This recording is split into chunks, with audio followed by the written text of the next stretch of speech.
Love, Simon is directed by Mark Guggenheim and it stars Nick Robinson, Katherine Langford, Jennifer Garner, Josh Duhamel, Alexandra Shipp, Jorge Lendeborg Jr. and Keiynan Lonsdale among others, and tells the story of Simon Spear. A young man with a very good life, a good home, a good family, a great group of friends, but Simon holds back a huge secret that catches him at a very tough point in his life, and that is that he is gay, and he doesn't know how to come out. He feels very pressured, he feels like he wants to tell his friends, tell his family, he doesn't feel like they will mistreat him because of that, but due to some pressure, given that another boy has just come out of the closet in his school and he doesn't know who he is, Simon feels he is between a rock and a hard place when another kid from school blackmails him for his emails. I was extremely surprised by how much I loved this film. This is one of those movies that is not only extremely genuine in its performance, in each beat of the story, but it is also really funny and it earns each and every emotional moment. What this film does so well that makes it stand out from other movies about a gay character coming out and having a relationship with another boy or anything like that is that this film doesn't treat the being gay thing as a big deal. It's normal to be gay, and why should it be any big deal? This film actually answers this question in a very funny way, but very genuine way again. The conflict in this film is what it should be. It's the fact that Simon fears the consequences of what he will be like if he comes out. How will the school and the others mistreat him because there's already another kid that is gay and is out in high school, and he is very bullied quite a lot in this film. Simon is very insecure, just like any teenage boy at his age would be, but not overly insecure to the point that you feel annoyed or that you feel that it's very fake. Each interaction he has with his family and with his small group of friends feels so well established. The film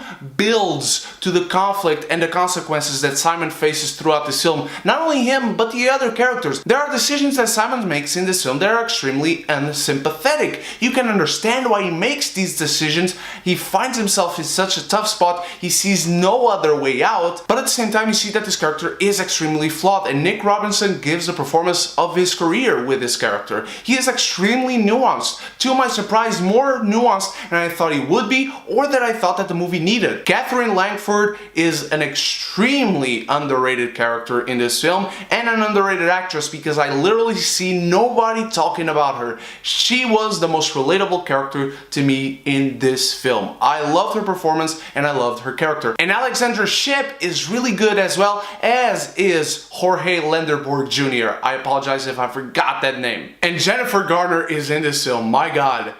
I want to see this woman in so many more films. One of my earliest celebrity crushes and such an underrated actress. Jennifer Garner, such a good mother in this film. They are such a good family, and so is Josh Duhamel as a father. When this guy is in Transformers, I hate him. Whenever he has to give a real, genuine performance, he does give it, and I love them in this film as well. What the film does so well to make us invest in this character and in this conflict and in the hardships that he goes through midway through the film is that we see how he hangs with his family. We see how he hangs with his friends. We understand how each of these relationships work, and when it comes to a crucial point in this film, they all deal with them in such uncliched ways. I felt it was really refreshing, and this film is exactly that. Very refreshing. It felt so liberating, that's the correct word in this case, so liberating to see a film where people actually talk about their problems. Not with just anyone, there are people that they trust, and so they talk to these people about inner conflicts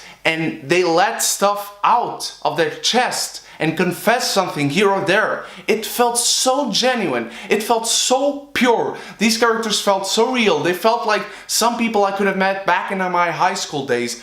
I adored how the characters were worked in this story. And yes, the film deals with situations in very uncliched ways or makes these cliches very refreshing, but that's not to say that it doesn't have cliches. There are beats that are recognizable, but the film deals with that in a very refreshing manner. Another one of my issues with this film is that one of the characters here gets off the hook way too easily, because not only what he did was stupid, very insulting, very atrocious. I hated this character, but also the high school itself.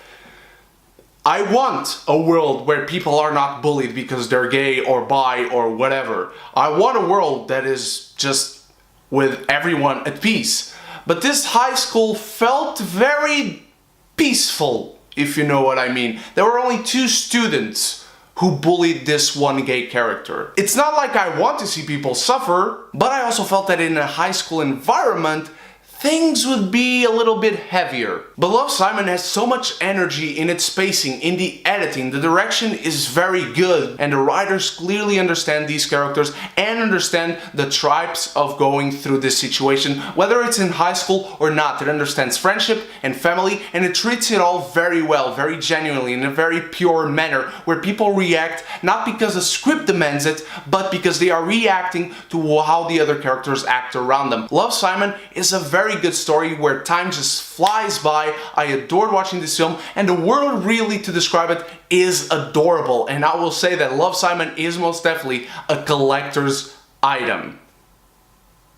We are having a wave of really good movies lately in 2018. I can't wait for the movies coming out this week. I'm still watching Thoroughbreds and I Kill Giants, I promise you guys. And it's WrestleMania weekend, and also next week I'll bring my review for Rampage and whatever other movies come out. Can't wait to see you guys in the next one. Thank you so much once more, and so until the next review, you stay beautiful, you stay geeky. And if you haven't done so yet, click the subscribe button and the bell so we can be geeky united!